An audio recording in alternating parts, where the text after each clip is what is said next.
Bom, vamos começar, pessoal, aqui de turma de análise vetorial, a nossa quinta aula, tá?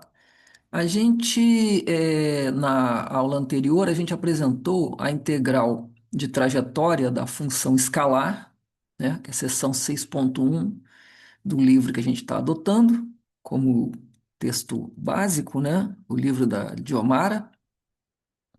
Tá? Agora a gente vai prosseguir, tá? Na seção 6.2, eu estou colocando aqui algumas coisas que não tem lá no livro, tá? Como para a gente complementar, esses complementos são sempre bons a gente fazer por aqui, tá? E vamos dar sequência aí à seção 6.2.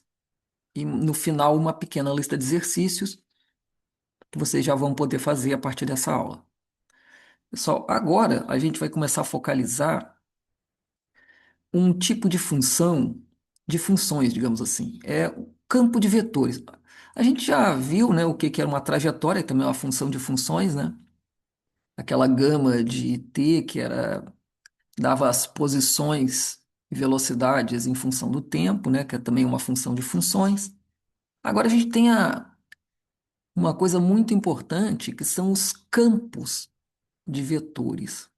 Tá? Eles são funções desse tipo aqui, tá, pessoal? Vamos considerar que seja do R3, um pedaço do R3, que pode ser o R3 inteiro, tá? Que às vezes pode não ser válido no espaço completo, né? Pode ser do R2 no R2, pode ser do R4 no R4, tal.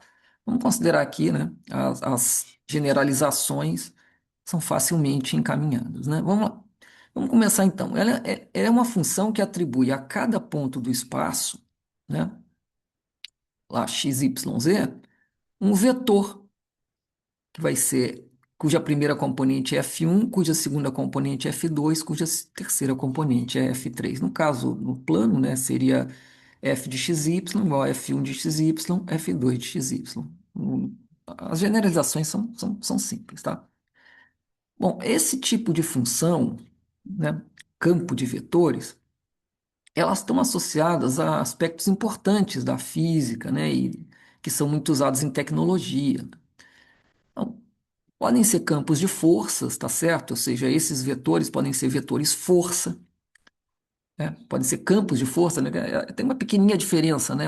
A força é quando você tem a força mesmo, né? Que se transforma em massa vezes aceleração. Quando a gente vai para o campo de força, a gente relativiza, né, o agente causador, né? No caso, por exemplo, elétrico seria a carga, no caso magnético seria, digamos, a magnetização, no caso gravitacional seria a massa, mas são correlacionados, é óbvio, né?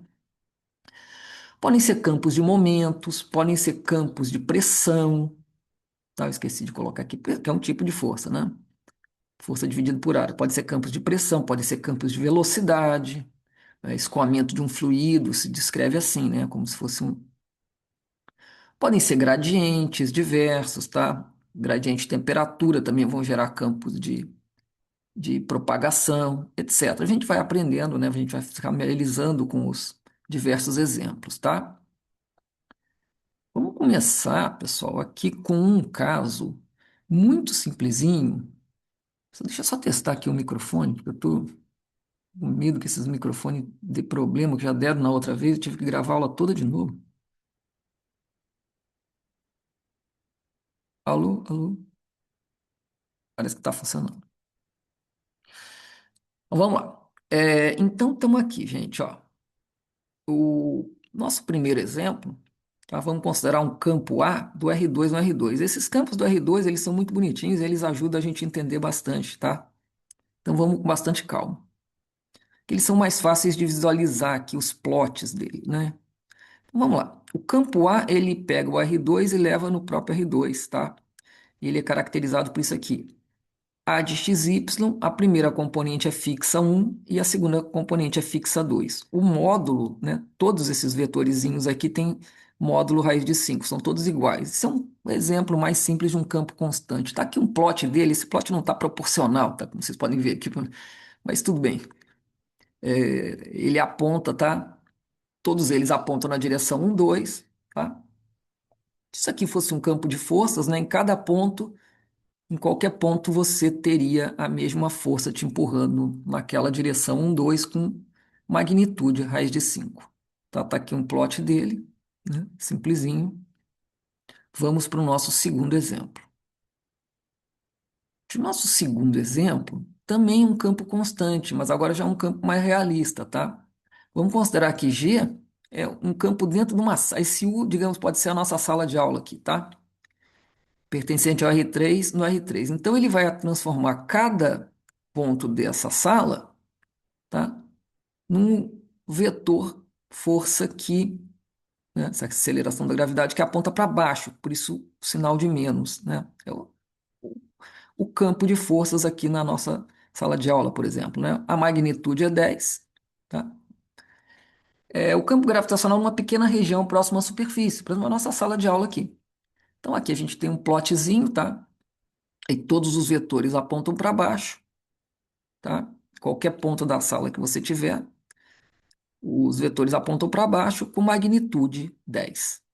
Tá? Então tá aí um exemplo já de um campo realista, tá? Um campo constante, naturalmente constante numa região pequena, é uma aproximação, certo? O campo gravitacional nunca é constante de fato.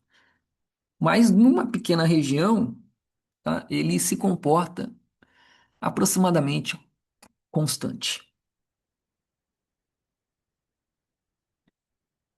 Vamos para o nosso terceiro exemplo, tá? Então tá aí, vocês têm o plot, vocês têm aí, né, o quadro de aulas, tá? Vocês podem observar aí com calma as características aí desse campo, né? Então, em qualquer ponto aqui, você é puxado para baixo, digamos assim, com magnitude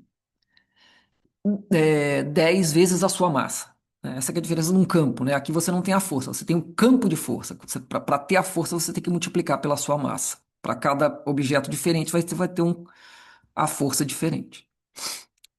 Então, vamos lá. Relativiza, né, com relação ao efeito final. Esse campo aqui ele é muito bacaninha, pessoal. Já é um campo. Aqui são campos do R2 no R2 também, tá? Esse campo aqui, pessoal, ele seria gerado. Ele é dessa maneira. Eu coloquei aqui um ômega para lembrar vocês que tem a ver com rotação, né? Ele é menos YX. O módulo dele é ômega R. Tá? Então vocês sabem que isso aqui é uma rotação, né? Você está imaginando o R2 como se ele estivesse rodando, tá? Com a origem fixa, rodando aqui para a esquerda, com velocidade angular ômega constante, tá? É um disco girante, mas você imagina o plano inteiro girando aqui, tá? É claro que isso é uma. Então, o que você veria seria essa característica aqui das velocidades. Isso aqui seria um campo de velocidade, não mais um campo de força, tá certo? São as velocidades de cada ponto, tá? Nesse R2 girante. Então, na origem está parado, né? Num raio pequeno as velocidades são pequenas, nos raios maiores as velocidades vão crescendo dessa maneira, proporcional ao raio, tá? Então a velocidade ela é ômega R, ela é proporcional à distância da origem até o ponto que você está observando, tá? Então aqui já temos o campo de velocidade, por isso que eu coloquei o nome dele aqui de V, tá? Velocidade de um discão gigante, né? Um disco do tamanho do R2 rodando com velocidade angular constante ômega, com centro de giro à origem. Ah, é um campo bonitinho, né? O campo de velocidades de uma roda, né? De bicicleta, de um disco girante que gira, né, com a origem fixa, com centro fixo. Associada a essa mesma situação de rodar, né, a gente tem também a força centrífuga. Ela é ômega 2R. Você pode ver aqui nesse campo que eu chamei de centrífugo, né? Ele é ômega 2XY. Ele é radial, tá? Ele aponta na direção radial, isso aqui, né? Ele aponta na direção radial, ou seja, partindo da origem, né? Na direção origem-raio, né?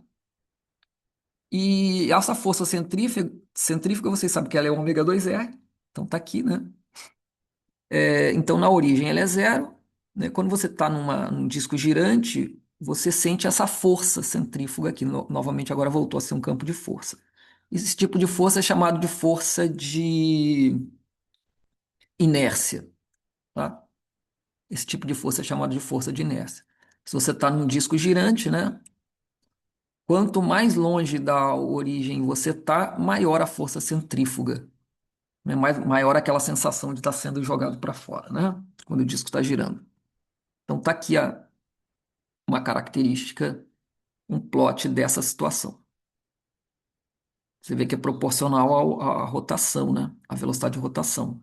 Se a velocidade de rotação dobra, a força centrífuga multiplica por 4. Se ela triplica, a força centrífuga ganha um fator 9, né? Ou seja, velocidade de giro é importante. É por isso que é usado nas centrífugas, né, pessoal? As centrífugas é uma utilização desse tipo de coisa.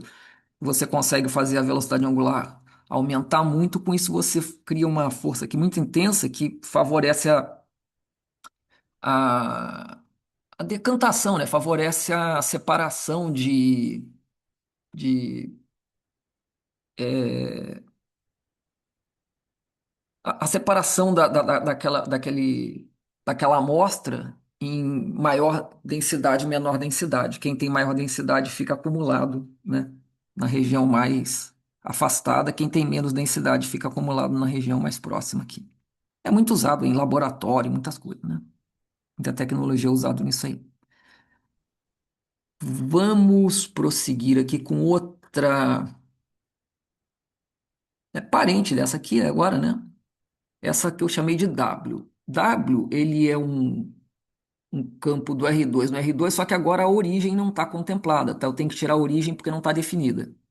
Por que que não está definida? Porque olha só a expressão aqui de W. Seria zero sobre zero, tá? E não existe uma função zero dividido por zero. Isso é uma indefinição. Então, esse campo de vetores ele não está definido na origem. Ele está definido nos outros pontos todos do R2 menos na origem. Então, tem que colocar aqui, tá? Pessoal, ele é a centrífuga, só que agora o módulo é um, né? Por causa dessa situação aqui, o módulo passou para um, então é exatamente igual a esse, só que agora todo mundo é unitário, tá? Tá aí, né? Parecido com a centrífuga, só que agora todo mundo é unitário nesse novo campinho aí. Lembrando que na origem ele não está definido, tá? O outro estava, era zero. Vamos ver uma outra situação aqui também, muito interessante. Esse campo vai ser muito usado em aplicações aí na P1, tá? É um campo H do R2, também a origem não está contemplada no R2. Tá? Ele tem essa aparência aqui, ó, menos y dividido por x ao quadrado mais y ao quadrado, vírgula x dividido por x ao quadrado mais y ao quadrado. Se você calcular o módulo disso aqui é 1 sobre r, ou seja, ele vai enfraquecendo conforme você se afasta da origem, ou seja, quando o raio vai ficando maior, o campo vai diminuindo de intensidade, e ele tem essa aparência aqui, ó, circular também, tá? Repara, ó, quanto mais perto da origem, né, o raio é pequenininho, maior ele fica. Aqui na origem ele não está definido, mas conforme ele vai se aproximando aqui da origem, ele vai ficando com as flechas cada vez maiores. Não dá nem para representar aqui que vai ficar um borrão.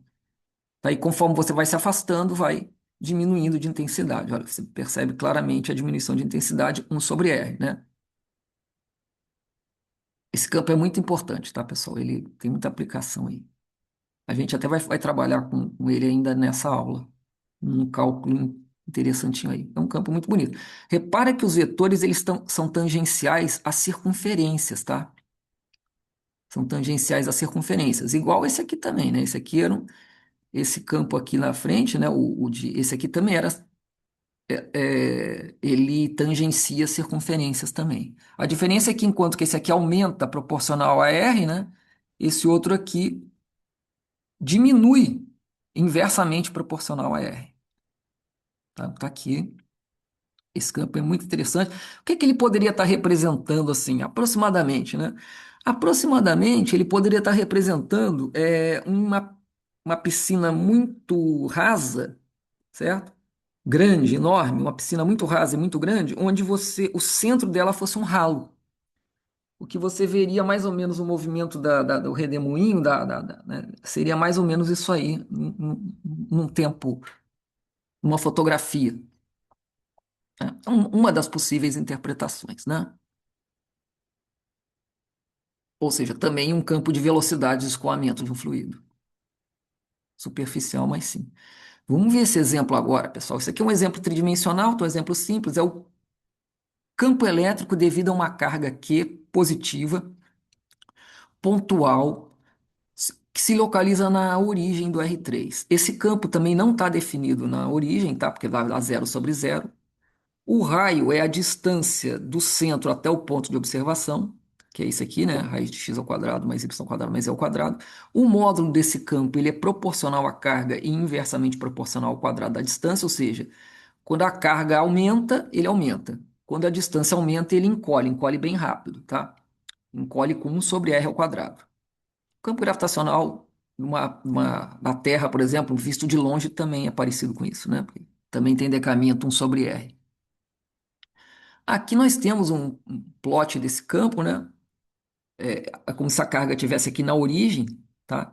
E você vê que é, aqui pertinho as linhas de campo são grandes, como você vai se afastando, ele vai decaindo inversamente proporcional à distância. Aqui nós temos uma projeção dele aqui no plano, né? Mostrando isso. Ó, aqui bem perto da carga, as linhas de campo são enormes. Conforme você vai se afastando, elas vão diminuindo de intensidade, tá? É difícil fazer plot de campos, tá, pessoal? É sempre bastante difícil, tá? Os softwares que fazem isso aí não fazem milagres, tá? Porque qual é a dificuldade? É que às vezes a dificuldade básica é que o que acontece? Muitas vezes as flechinhas do campo, os vetores do campo, variam de intensidade muito acentuadamente. Então, o que acontece? Se você se fixar pelo maior, você não vê os menores, porque eles seriam invisíveis naquela escala. Se você se fixar nos menores, os maiores saem da tela muito rapidamente, né? Então, é sempre difícil plotar. Tem recursos, né? Você pode fazer um recurso de cores, né? Plota todo mundo do mesmo tamanho, mas com cores diferentes, onde as cores representariam mais ou menos a ordem de grandeza dos campos, tá? Isso é um recurso muito usado, tá? Coloca todos o mesmo tamanho, mas só que coloca em cores diferentes. Aí você sabe, ó, sei lá, os vermelhos são maiores do que os azuis, um fator 10, que por sua vez são maiores do que os amarelos são maiores que o fator azul por um fator 100 e assim por diante. É aproximado, né? É só para ter uma ideia do que está acontecendo. As equações de campo têm o controle numérico, né, da coisa, né? O plot é para a gente ter uma ideia qualitativa do que está acontecendo. Bom, um outro campo muito bacaninha que é parente daquele lá que eu falei que é muito importante, ó, né? Só que agora 3D. É o campo magnético gerado por um fio infinito com uma corrente constante Y. I, né? Uma corrente constante Y. I. Eita. Então eu botei aqui o fio infinito, né? Como se estivesse atravessando uma corrente aqui subindo, né? O que você vê nesse campo aqui, né? É essa coisa aí, ó. Tá? Aquele mesmo padrão que a gente viu lá naquele campo, só que agora é 3D aí, né? Esse fio infinito gera esse tipo de campo magnético aí, se estiver sendo atravessado por uma corrente constante I. É um caso bonito, tridimensional, tá? Muito útil também. A gente vai trabalhar também com esse campo e ele é muito interessante.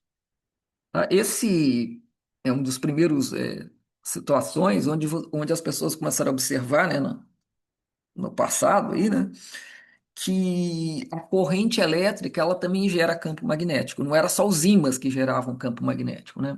A corrente elétrica também é capaz de gerar campo magnético. Então, tá aí uma representação dele. A corrente aqui, nesse exemplo, ela está subindo, tá? Para poder gerar esse. Regra da mão direita, tá, pessoal? O dedão aí apontando na direção da corrente, aumenta, né? Na direção da corrente, e os dedos na direção do campo gerado aí, dessa maneira, tá? Bom, aqui um exemplo bobinho, tá? Mas esse aqui é o campo elétrico de um dipolo. Eu coloquei uma carga, né? Positiva em Y igual a A e uma carga negativa em Y igual a menos A, tá? Aliás, ao contrário, coloquei uma negativa em Y igual a A e uma positiva, tá trocado, em Y igual a A. Então, isso deu esse campo aqui 3D, tá? Essas são as componentes 3D dele. Um plot, aquele é difícil de plotar, um plot aproximado, aqui tem melhores aí na internet, tá? Um plot aproximado aí desse campo, ó, aqui assim, nessa posição está a carga positiva e aqui está a carga negativa, tá? Então os vetores de campo saem do positivo e na parte negativa eles tendem a entrar lá, certo? Tendem a ser jogados para a carga negativa. Bom, vamos ver agora, gente. Tem vários exemplos, tá? A gente vai voltar a falar assim um programa de plot nas próximas aulas, tá? Vamos explorar muitas coisas aí de campos, assim, dessa parte visual que eu acho muito interessante e muito esclarecedora. Peço que vocês. Tem vários programas de plot que vocês podem usar aí, tá? O GeoGebra e vários, o GnuPlot, que é grátis, tem vários, ok? Vamos lá. Vamos agora na seção 6.2 da Diomara, né? Propriamente dito, que está lá na seção. Vamos começar agora, pessoal, com a integral de linha do campo de vetores, seção 6.2 do livro texto aí de Diomara. Então, vamos considerar, né, que F seja um campo, né, cujas componentes sejam F1, F2, F3, tá? E que seja um campo contínuo, tá? Ele não tenha descontinuidades e tal. Bom, vamos considerar que tem uma trajetória, tá? Gama de T, né? Desse tipo aqui, que é uma trajetória C1 por partes, né? Aquele papo lá, e que atravessa essa região do campo aí, né? Ou seja, a partícula que está fazendo essa trajetória gama, ela vai sentindo o campo F ao longo do trajeto, tá certo? Pessoal, vamos supor, só para brincar aqui, que essa integral pode ser definida independente de F, mas só vamos supor, né, que é um campo de forças. Então, repara, se a partícula está andando lá e tem um campo atuando nela, alguma coisa, né, tem um campo de forças atuando naquela partícula, alguma coisa vai ser modificada, né? A gente vai ver o quê? Ao longo da trajetória, alguma coisa vai se modificar nessa partícula. Vamos ver o que que se modifica. Bom, vamos definir de maneira genérica aqui, tá, o que que é a integral do campo. Integral de linha do campo F ao longo de um trajeto gama. Bom, seria isso aqui, tá? Seria f de gama, se a composição da função do campo F com a trajetória, produto interno com o gama linha de t dt, que é o dl, né? E o parâmetro indo de A até B. Então é assim, é dessa maneira aqui que se realiza essa integral, tá? Então na cara que se f for contínua, isso aqui e gama for de classe C1, né? Por partes, essa integral sempre vai existir, né? Porque toda função contínua é integrável no sentido de Riemann, né? É integrável, em outras palavras. Bom, existe uma outra notação para essa integral, que é essa daqui, essa notação é antiga, mas muitas vezes aparece, tá? Então, estou colocando aqui. Talvez o cara coloque assim dessa maneira, tá? Bom, uma observação, tá? A gente também pode denotar essa integral por f dl ao longo de C, quando a orientação de C é presumida, tá? É porque o que que acontece, pessoal? Por que que eu estou colocando isso aqui? É uma firula matemática.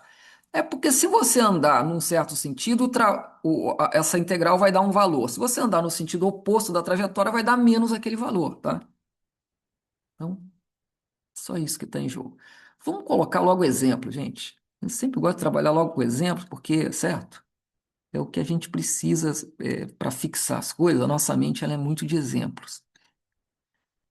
Vamos pegar esse exemplo 6.4 aqui do livro da John Mayer. Eu acho um exemplo muito bacaninha. Deixa eu focalizar ele aqui melhor.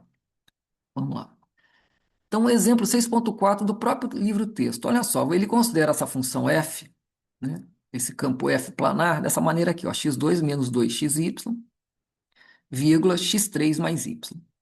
Aí ele dá aqui o seguinte, ele dá uma trajetória que sai da origem, vai até o ponto 1, que é essa sigma, que vai através de uma reta, tá? Esse segmento de reta, ok? Ou seja, y igual a x, vai através desse segmento de reta nessa parametrização.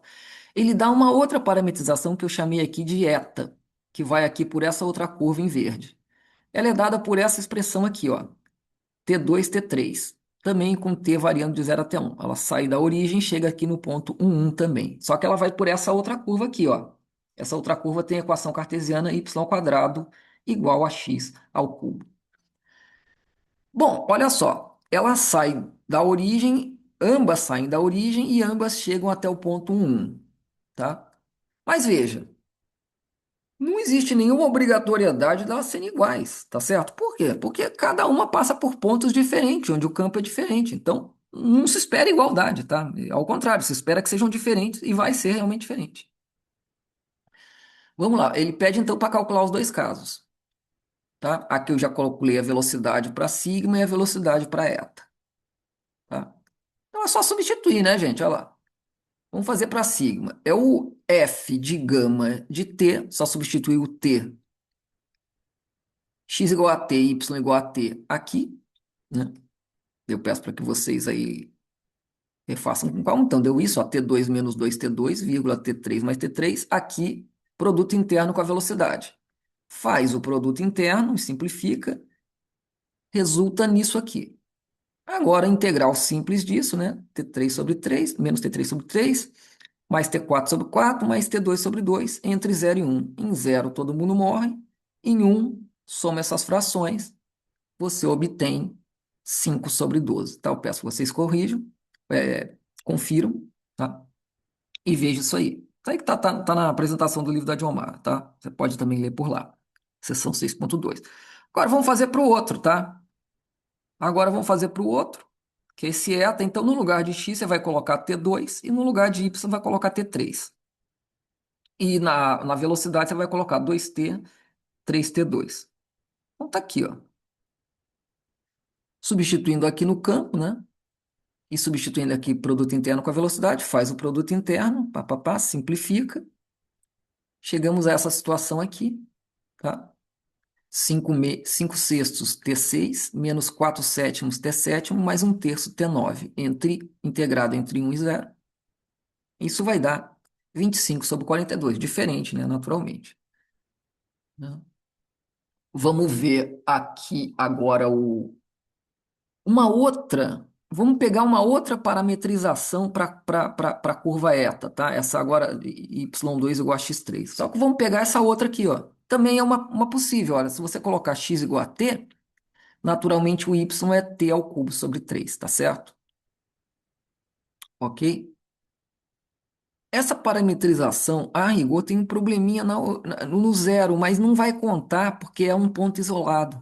Não chega a causar nenhum acidente, a gente vai ver aqui. Mas vamos lá. Agora, fazendo para essa parametrização, a velocidade vai ser 1, né? Vou ter aqui a velocidade, é 1, 3 meios de t elevado a 1 meio. Então, substituindo x igual a t, y igual a t ao cubo sobre t elevado a 3 meios, a gente vai obter esse campo, essa composição aqui. Fazendo o produto interno com a velocidade, vai dar isso aqui, tá?